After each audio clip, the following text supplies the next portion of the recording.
తెలంగాణ రాష్ట్ర ప్రభుత్వం రేవంత్ రెడ్డి సర్కార్ అధికారంలోకి రాకముందు 6 గ్యారెంటీలు 420 హామీలు ఇచ్చి వరంగల్లో రైతు డిక్లరేషన్ పేరు మీద రైతు సమస్యలను మేము పరిష్కరిస్తాం, ప్రభుత్వం రాగానే రైతాంగానికి ఎదుర్కొంటున్నటువంటి అనేక రకాల సమస్యలను ఇట్లా చిటికెల్లో మేము మాయం చేస్తామని చెప్పేసి మాయ మాటలు చెప్పి అధికారంలోకి వచ్చినటువంటి కాంగ్రెస్ రేవంత్ రెడ్డి ప్రభుత్వం ఇలా 2 సంవత్సరాలు పూర్తవుతున్నా కూడా ఇలా రైతులు ఎవరికి పుట్టిన బిడ్డరా ఎక్కి ఎక్కి ఏడుస్తున్నాం అన్నట్టుగా ఇవాళ కళ్ళల పరిస్థితి చూస్తే కళ్ళలో నీళ్ళకి వస్తున్నాయి. ఇలా కళ్ళకి వెళ్ళి చూస్తే ఇలా గండి సంచులు దొరుకుతలేవు. అదేవిధంగా లారీలు రావడం లేదు. ఒక పక్కన వర్షాలు పడి తడిసిపోయినటువంటి ధాన్యం రోడ్డున నీళ్ల పాలవుతున్నది. ఇవన్నిటిని దృష్టిలో పెట్టుకొని మన శాసన సభ్యులు ఎవరైతే ఉన్నారో, అదేవిధంగా బీజేపీ శాసనపక్ష నాయకులు ఏలేటి మహేశ్వర్ రెడ్డి గారు నిర్మల్ నియోజకవర్గం మొత్తం కూడా పర్యటించిన తర్వాత రైతుల కష్టాలను చూసిన తర్వాత ఈ రాష్ట్ర ప్రభుత్వం మొద్దు నిద్రను మేల్కొల్పాలి, రైతులను ఆదుకోవాలనే ఒక ఆలోచనతోని మరి ఇవాళ రైతు గోస బీజేపీ భరోసా అనేటువంటి ఒక పిలుపుని అందుకొని ఆ పిలుపుతోని వాళ్ళ రాష్ట్ర వ్యాప్తంగా తెలంగాణ రాష్ట్ర వ్యాప్తంగా ఈరోజు బస్సు యాత్ర నిర్వహించడం జరుగుతూ ఉన్నది.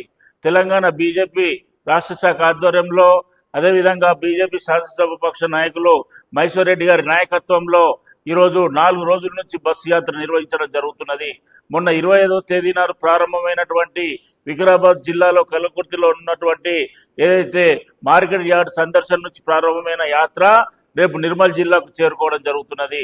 రేపు ఉదయం 8 గంటలకు కడెం, 9 గంటలకు ఖానాపూర్, 10 గంటలకు మామడ, 11 గంటలకు సోన్, 12 గంటలకు దిలావర్పూర్, అదేవిధంగా సాయంత్రం 4 గంటలకు సారంగపూర్ చేరుకొని భారీ వేలాది మంది రైతులని అక్కడ బహిరంగ సభను ఏర్పాటు చేయడం జరుగుతూ ఉన్నది. మహేష్ అన్న ఎంబడై వల్ల రాష్ట్రంలో ఉన్నటువంటి 8 మంది పార్లమెంట్ సభ్యులు, 8 మంది శాసనసభ్యులు, 3 ఎమ్మెల్సీలు మొత్తం కూడా వెంటుండి రాష్ట్ర పార్టీ రాష్ట్ర అధ్యక్షులు సహకారంతో ఈ యాత్ర దిగ్విజయంగా జరుగుతూ ఉన్నది. ఒక పక్కన యాత్ర సక్సెస్ చేసుకుంటూ రైతులలో ఒక భరోసా నింపుతూ కాంగ్రెస్ పార్టీ చేసినటువంటి మోసాలను, కాంగ్రెస్ పార్టీ చేస్తున్నటువంటి దగా ఏదైతుందో రైతుల కన్నీటిని తూర్చడానికి మహేష్ అనిల రైతుల దగ్గరికి వెళ్ళి ఒక భరోసా నింపి రేపు కేంద్ర ప్రభుత్వం ఒత్తిడి తీసుకొచ్చి ఈ రాష్ట్ర ప్రభుత్వం చేత పూర్తిగా కొనుగోలు చేయిస్తాం, మీ ధాన్యం ఎక్కడ కూడా వృధా పోనీయమని చెప్పేసి ఇలా రైతులలో ఒక ఆనందాన్ని నింపితే ఇక్కడ ఉన్నటువంటి కాంగ్రెస్ పార్టీ నాయకులకు కడుపు మండుతున్నది. ఇలా చూసి ఎవరో లేకపోతా ఉన్నారు. అసలు కళ్ళలలో సమస్యలే లేవట, కళ్ళలోకి వెళ్తే రైతులు ఆనందంగా ఉన్నారని చెప్పేసి ఇలా ప్రగల్భాలు పలుకుతున్నటువంటి మాజీ మంత్రి ఇంద్రకరణ్ రెడ్డి ఇలా కళ్ళలకు వెళ్ళి చూడండి, కాంగ్రెస్ వాళ్ళను ఇలా గెదిమే పరిస్థితి ఉన్నది. కాంగ్రెస్ నాయకులు చేసేటువంటి తప్పుడు ప్రచారాలు ఏవైతున్నాయో రానున్నటువంటి రోజుల్లో రైతులు తిప్పికొడతారనే ఒక భయంతో మహేష్ అన్న వెనుక ఉంటున్నట్లయితే రేపు మళ్ళీ ఎన్నికలలో మాకు భంగం తప్పదని చెప్పేసి తప్పుడు ప్రచారంతో ఇవాళ ఇటువంటి ఉన్నారు.